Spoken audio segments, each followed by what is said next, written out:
Le Seigneur soit avec vous. Et avec votre esprit. Évangile de Jésus-Christ selon saint Luc. Gloire à toi, Seigneur.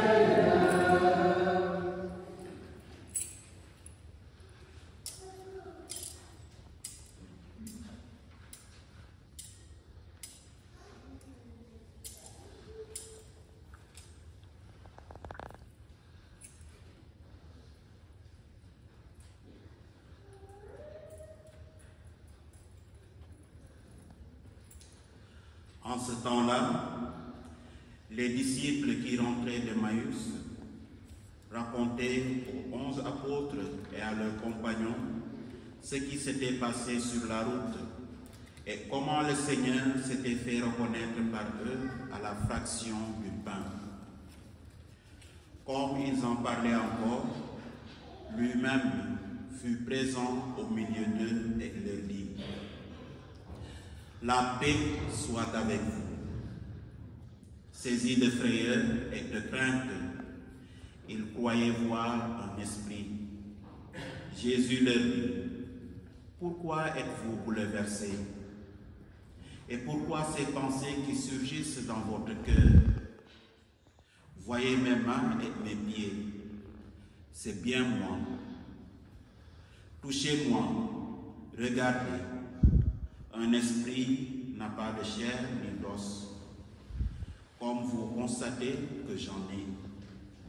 Après cette parole, il leur montra ses mains et ses pieds. Dans leur joie, ils n'osaient pas encore y croire et restaient saisis d'étonnement. Jésus leur dit: avez-vous ici quelque chose à manger? Ils lui présentèrent une part de poisson grillé, qu'il prit et mangea devant eux.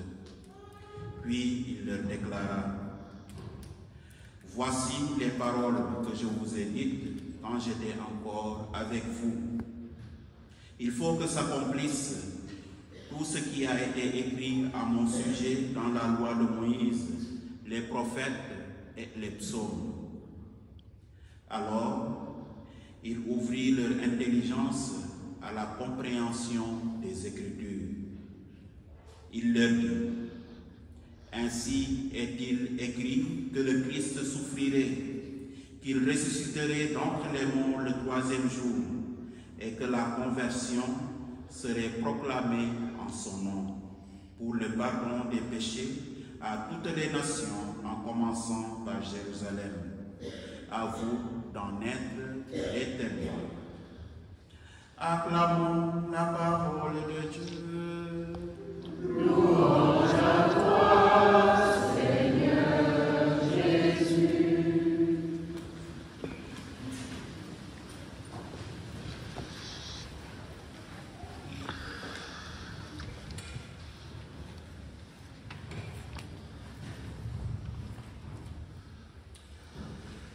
Chers fidèles du Christ,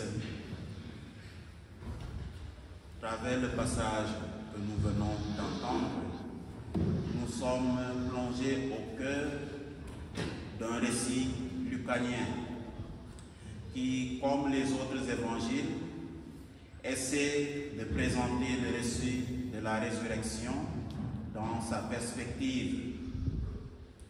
Luc, je le rappelle, se fait historien et conteur. Rappelons-nous le début du livre des Actes des Apôtres, où il dit s'être renseigné. Et c'est cela qu'il présente à son ami Théophile. Théophile, ami de Dieu. L'évangile d'aujourd'hui est la suite de l'expérience des disciples d'Emmaüs. Elle révèle la troisième apparition de Jésus, qui est celle faite aux 11. Luc nous dit que les apôtres étaient bouleversés. Les apôtres sont encore enfermés, ont peur d'être tués comme leur maître. C'est normal qu'ils aient peur à la vue d'une d'une présence étrangère.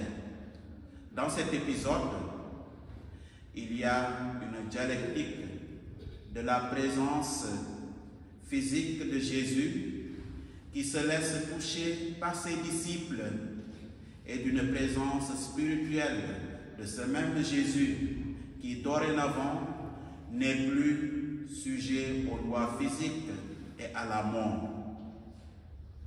Mais que pouvons-nous retenir aujourd'hui à travers ces textes qui nous sont présentés? Jésus, s'adressant à ses disciples, leur dit d'abord « La paix soit avec vous ». Ceci est une salutation qui résonne, qui ne résume pas, autant pour moi, une simple absence de guerre, mais bien plus. Cette salutation est très significative. Les disciples, dans leur peur, reçoivent cette parole de Jésus. La paix soit avec vous. Une paix qui vient les libérer. Une paix qui vient pour leur redonner espoir. Une paix qui leur fait vivre. Cette simple phrase, chers amis, ouvre l'avenir. Elle chasse la peur. Il y a aussi dans nos vies des instants douloureux et tendus suite à l'annonce d'une nouvelle bouleversante, d'un accident, d'un décès, d'une déception, d'un échec, d'une maladie. À toutes ces situations similaires à celles des apôtres réunis dans la chambre haute, Jésus adresse encore sa salutation. La paix soit avec vous. Et de manière singulière, la paix soit avec toi. Cette parole, chers amis, doit devenir une réalité dans notre vie personnelle.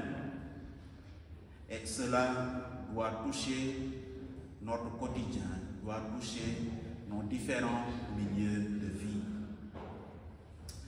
Revenons sur la dialectique de l'apparition, la présence physique et spirituelle de Jésus. Ces deux réalités ne se rejettent pas. Elles représentent dorénavant la vie des disciples et de tout disciple du Christ. Bien que les disciples soient physiquement là, ils ne sont plus esclaves de ce monde, car ils sont morts et ressuscités avec le Christ. Tout croyant en Jésus vit dans cette dialectique. Plus loin, cette dialectique représente aussi deux aspects de la résurrection. La résurrection n'est plus une idée abstraite. Elle invite à une expérience personnelle avec le ressuscité. Et c'est de cette expérience personnelle que commence la mission évangélisatrice. Nous pouvons reprendre ici les paroles du Saint Pape Paul VI qui dit que le monde a plus besoin de témoins que de maîtres. Les apparitions de la résurrection finissent toujours avec une annonce ou une proclamation. Les disciples, découragés après avoir rencontré le Christ, deviennent à leur tour porteurs de cette mission que Jésus a reçue lui-même de son Père. Ils deviennent évangélisateurs. Et nous le voyons dans le livre des Actes des Apôtres, soit à travers la première lecture, où les apôtres ont maintenant ce courage d'aller au devant du monde, ce monde qui leur était hostile, pour annoncer le Christ qui est vivant. Celui qu'ils croyaient mort est vivant à jamais. Ils sont donc porteurs d'espérance. Le message de la résurrection, chers amis, est un message d'espérance que tous nous sommes appelés à annoncer. Nous sommes tous missionnaires de cette espérance.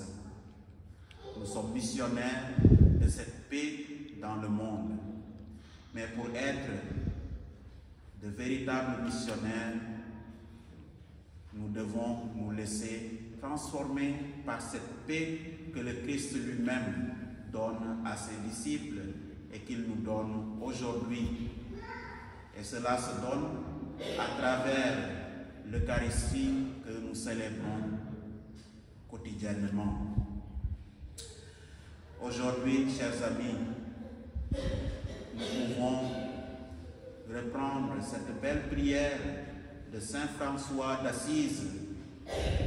Seigneur, fais de moi un instrument de ta paix. Là où est la haine, que je mette l'amour. Là où est l'offense, que je mette le pardon. Là où est la discorde, que je mette l'union. Là où est l'erreur, que je mette la vérité. Là où est le doute, que je mette la foi. Là où est le désespoir, que je mette l'espérance. Là où sont les ténèbres, que je mette la lumière.